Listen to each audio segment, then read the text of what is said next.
Bismillahirrahmanirrahim. Assalamualaikum warahmatullahi wabarakatuh. Alhamdulillah nahmadu wa nasta'inu wa nastaghfiruhu wa na'udzubillahi min syururi anfusina wa min sayyiati a'malina.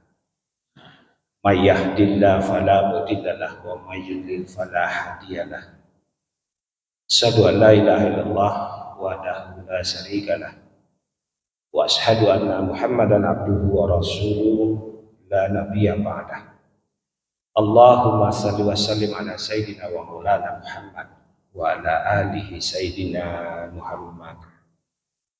Inna Allaha wa malaikatahu yusalluna ala nabi ya ayyuhallazina amanu sallu alaihi wa sallimu taslima.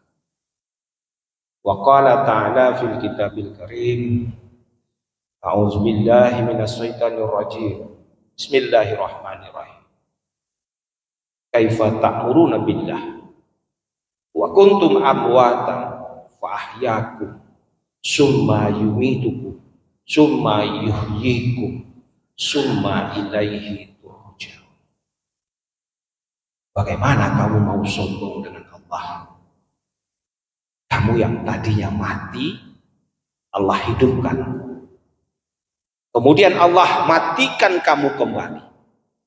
Lalu Allah hidupkan kamu kembali dan summa ilaihi turja'un. Kamu balik kembali kepada Allah. Jadi kita dulunya mati, tidak ada, hari ini dihidupkan, besok kita dimatikan, dan setelah itu kita akan dihidupkan untuk kembali mempertanggungjawabkan diri kita kepada Allah. Bersyukur kita kepada Allah atas segala nikmat yang Allah berikan. Dan kembali saya sampaikan bahwa kita adalah orang-orang yang dipilih oleh Allah untuk bisa hadir di majelis subuh ini. Ada 4 keberkahan orang yang hadir dalam sebuah majelis ilmu. Satu adalah Allah berikan sakinah, ketenangan. Yang kedua, orang yang hadir dalam majelis ilmu adalah Allah berikan rahmah, perlindungan. Yang ketiga, orang yang hadir dalam sebuah majelis ilmu, bahwa nama kita ini dicatat oleh malaikat-malaikat Allah. Dan yang keempat, orang yang hadir dalam majelis ilmu, kelak nama kita akan disebut oleh Allah di samping Nabi dan Rasul-Rasulnya Allah. Mudah-mudahan apa yang kita lakukan pagi ini diridhoi oleh Allah dan dicatat sebagai amal ibadah oleh Allah. Amin ya rabbal alamin. Jamaah subuh yang dirahmati oleh Allah. Saya mengangkat sebuah topik ringan, bagaimana menjadi seorang mukmin yang cerdas. Ketika Rasulullah sedang duduk dengan para sahabat, lalu datang seorang pemuda dari kaum Ansor bertanya kepada Rasulullah, "Ya Rasulullah, mukmin mana yang paling mulia ya Rasulullah?" Lalu Rasulullah menjawab, mukmin yang paling mulia adalah mukmin yang paling baik akhlaknya. Kemudian pemuda tadi mengajukan pertanyaan kedua kepada Rasulullah, "Ya Rasulullah, mukmin mana yang paling cerdas ya Rasulullah?" Lalu dijawab oleh Rasulullah, mukmin yang paling cerdas adalah mukmin yang selalu mengingat kematiannya dan ia mempersiapkan dirinya untuk kematian. Pertanyaannya, hari ini kita udah cerdas apa belum? Pak supir, udah cerdas belum? Insyaallah. Saya mau tanya nih Pak, Bapak udah pernah kasih tahu ke anak dan istri di rumah, besok kalau saya mati kuburan di sini? Sudah. Bagus. Bapak sudah pernah kasih tahu ke anak istri belum? Itu di lemari ada kain kafan, besok kalau mati pakai itu. Sudah belum? Belum. Berarti belum mempersiapkan untuk kematiannya. Ya, mudah-mudahan kita semua mempersiapkan diri untuk kematian kita dan kita menjadi orang-orang yang cerdas. Pertanyaan, kenapa kita harus selalu mengingat mati?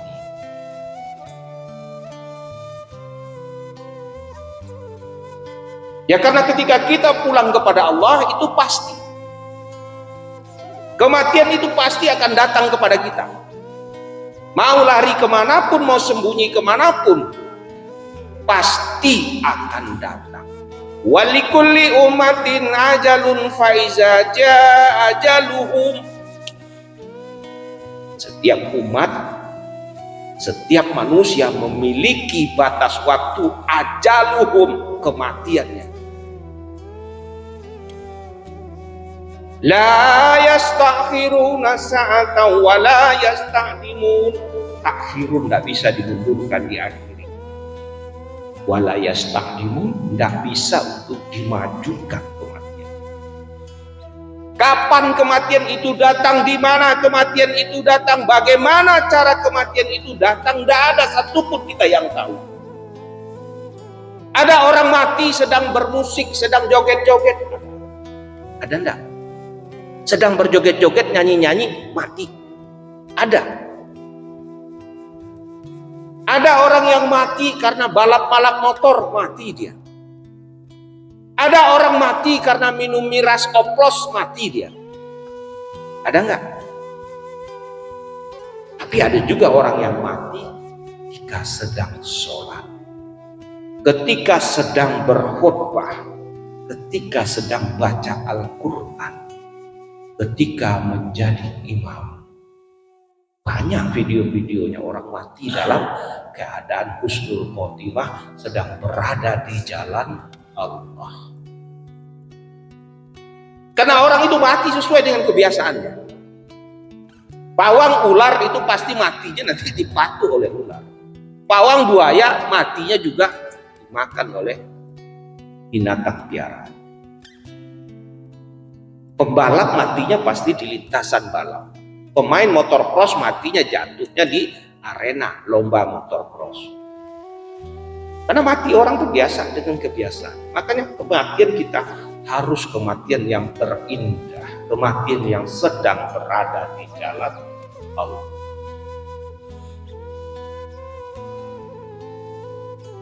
Setuju Pak ya? Makanya tinggalkan.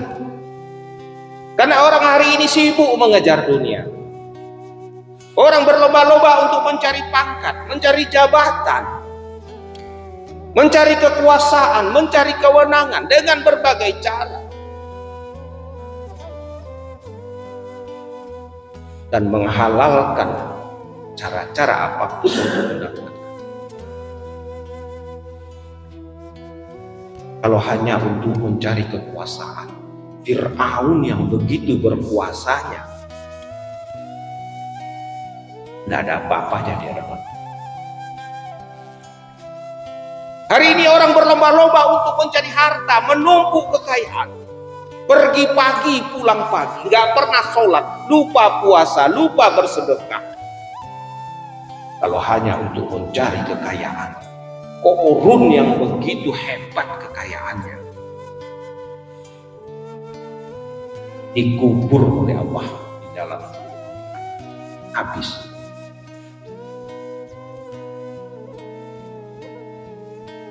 Makanya ada sebuah hadis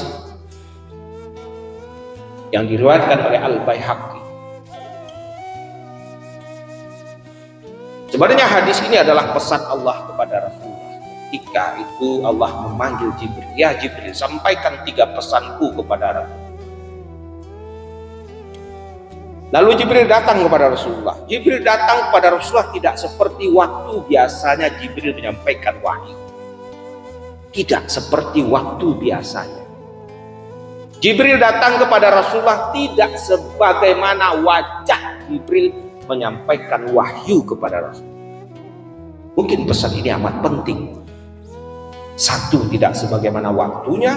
Kedua, tidak sebagaimana wajah Jibril datang kepada Rasulullah. Dan pesan ini bukan untuk Rasulullah. Pesan ini adalah untuk kita hari ini. Apa pesan yang dibawa oleh Jibril? Yang merupakan perintah Allah dan pesan Allah. Ya Muhammad, Aisi maisita fa'innaka maitun. Hiduplah sesuka hatimu, tetapi ingat, kamu akan mati. kullu nafsin za'iqatul maut, setiap yang bernyawa pasti akan aku matikan, kata Allah.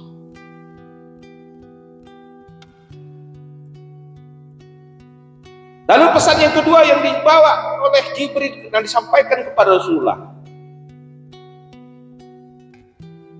wa'mal maisita fa innaka mufaraqah.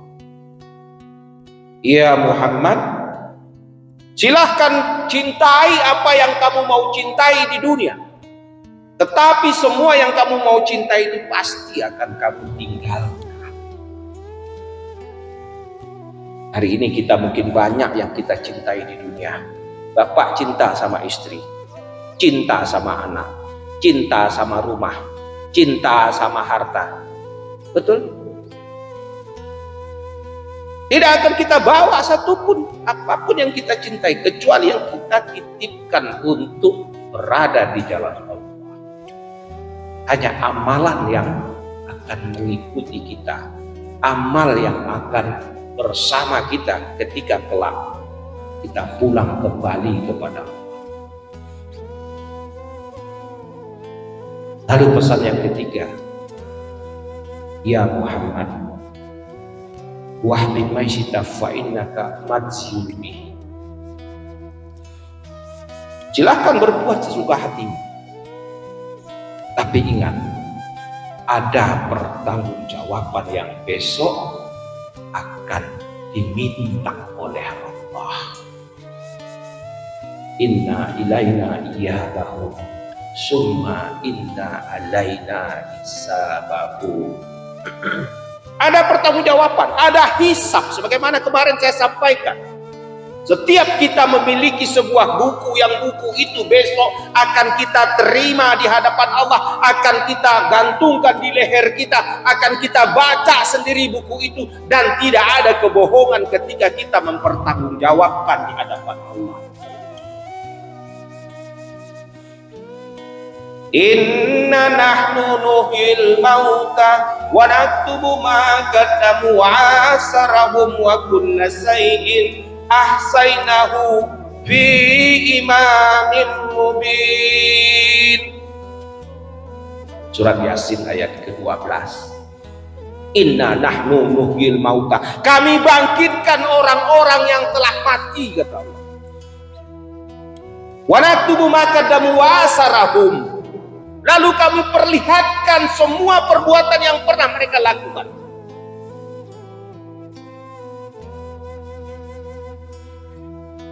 Inna nahnu nuhyil mauta wa naktubu ma qaddamu wa asaru wa kulla shay'in ahsainahu, dan bekas-bekas yang pernah mereka tinggalkan.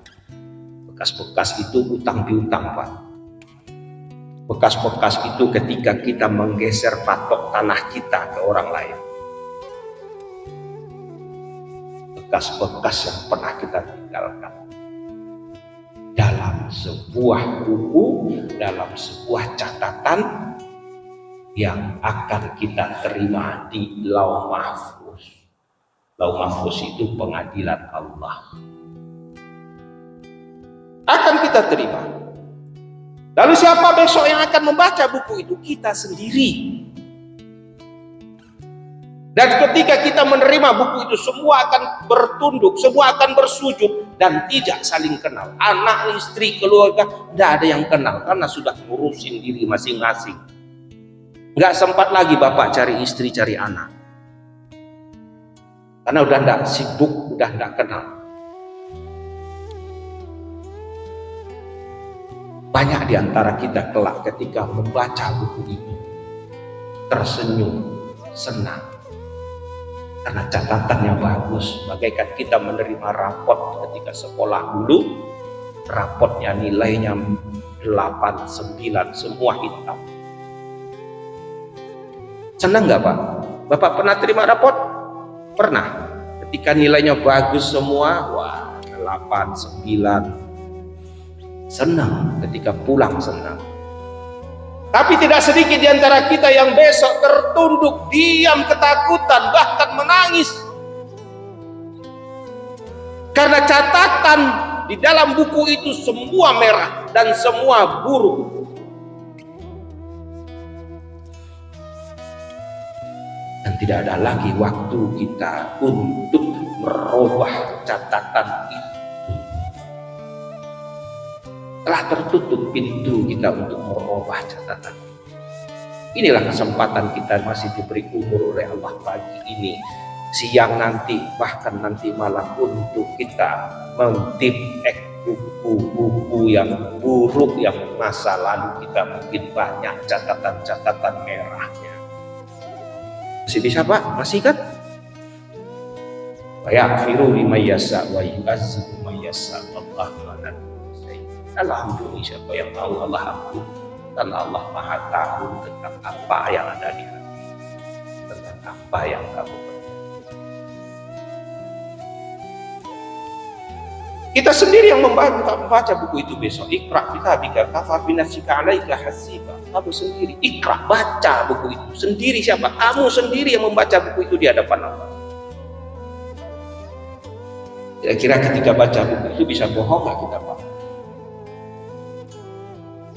Bisa bohong nggak Pak Imron? Nggak bisa lagi, kebohongan itu ada karena semua mulut kita dikunci oleh Allah. Tangan kita yang berkata, kaki kita akan bersaksi besok semua panca indera kita. Al-yawma naftimu ala afwahihim wa tukallimuna aydihim wa tas'alu arjuluhum bima kanu ya'zibun. Surat apa itu Pak? Yasin 65. Kami kunci mulut mereka. Hanya tangan mereka yang berkata, kaki mereka yang bersaksi tentang apa yang pernah mereka kerjakan di dunia. Ini dahsyat. Terjemahan surat Yasin 65 ini sangat luar biasa. Bapak tahu yang namanya Chrisye, penyanyi Chrisye. Pak Imron tahu? Chrisye ini berpindah keyakinan dari keyakinan bukan Islam masuk Islam karena membaca dan menyanyikan sebuah lagu yang diambil dari lirik surat Yasin 65. Suatu ketika Taufik Ismail, seorang penyair, memberikan sebuah lirik lagu kepada Chrisye. Itu kisahnya seperti itu.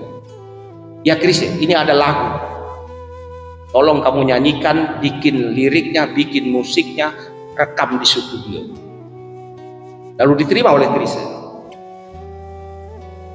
Chrisye yang biasanya kalau menyanyi di studio, kalau merekam lagu, satu hari itu bisa 1 sampai 5 lagu, clear, selesai. Tapi ketika menyanyikan lagu yang diambil dari terjemahan surat Yasin itu, setiap masuk dapur rekaman, Chrisye menangis. Hari pertama menangis, sampai 1 minggu, 2 minggu diam, lalu mengembalikan teks lagu itu kepada Taufik Ismail. Pak Taufik Ismail, saya nggak sanggup menyanyikan lagu ini. Setiap malam saya terbayang-bayang, setiap masuk dapur rekaman saya nangis. Lalu Pak Taufik Ismail membujuk Chrisye, kamu harus bisa, kamu harus kuat. Dan alhamdulillah selesailah lagu itu direkam dan dinyanyikan oleh Chrisye. Apa yang terjadi? Chrisye mendapatkan hidayah masuk agama Islam sampai dia meninggal. Apa lagunya itu? Ada yang pernah tahu? Apa lagunya? Ketika mulut terkunci, akan tiba masa tak ada suara dari mulut kita. Berkata tangan ini tentang apa yang dilakukannya. Berkata kaki ini kemana saja dia melangkahnya.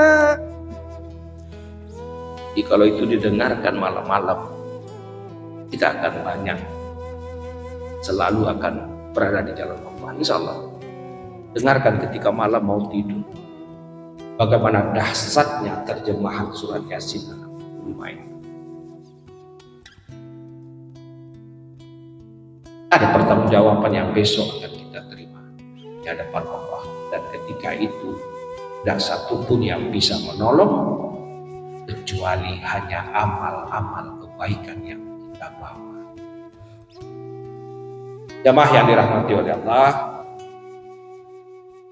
maka menjadi orang-orang yang cerdas, orang-orang yang mempersiapkan kematiannya adalah pilihan terbaik yang kita lakukan hari ini. Di tengah tantangan globalisasi dan teknologi yang luar biasa merusak waktu kita hari ini, sibuk untuk hal-hal yang tidak bermanfaat, yang masih melakukan hura-hura, lupa kepada Allah. Maka selalu saya mengingatkan, jadilah kita orang-orang yang beruntung, menjadi pemenang dalam kehidupan di dunia. Sebagai kesimpulan dari pertemuan kita ini, saya sudah pernah menyampaikan, saya menulis sebuah buku yang berjudul The Power of Hijrah. Untuk apa kamu mengejar dunia sementara ada perjalanan yang lebih panjang, yang lebih melelahkan daripada dunia, yaitu akhirat. Karena mati tidak pernah menunggu sakit, mati tidak pernah menunggu tuamu, dan mati tidak pernah menunggu taubat.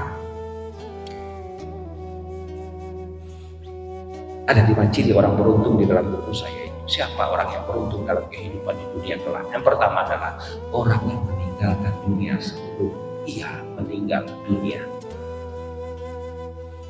Orang yang meninggalkan dunia sebelum ia meninggal dunia. Yang kedua, orang yang berinfak, berwakaf, bersedekah sampai dia kaya, tidak nunggu kaya dulu baru berinfak, baru sedekah, baru berzakat. Itu orang beruntung. Yang ketiga, orang yang beribadah sampai dia ikhlas, tidak nunggu ikhlas dulu baru ibadah. Nanti saya sholat kalau sudah Al-Fatihah saya lancar. Sholat aja dulu, persoalan belum lancar, itu proses. Nilainya berapa? Itu nilainya Allah yang beri. Mau 60, mau 70, hak prerogatif dari Allah. Apa ibadah bapak orang lain yang nilai? Enggak, Allah yang nilai.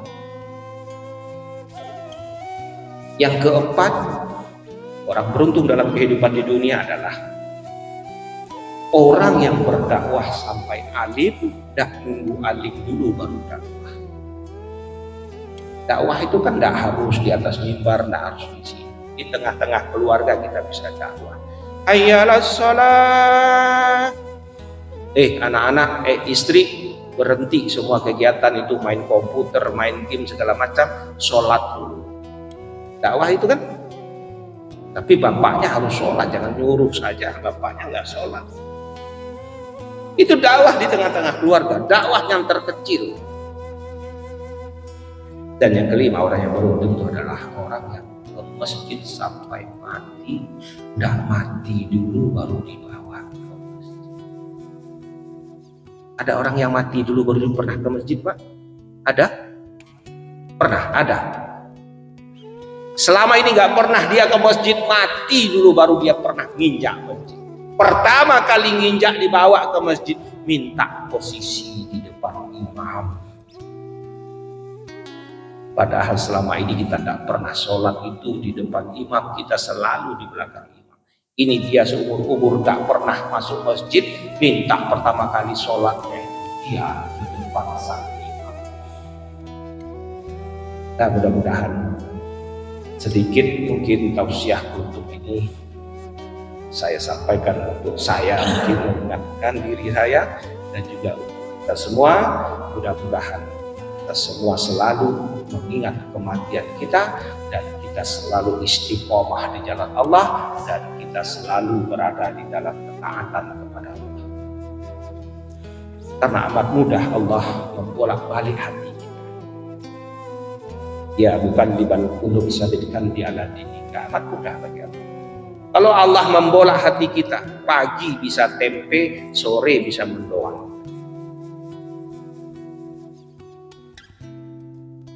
Terima kasih. Mohon maaf kalau ada kekurangan. Wabillahi taufiq wal hidayah. Assalamualaikum warahmatullahi wabarakatuh.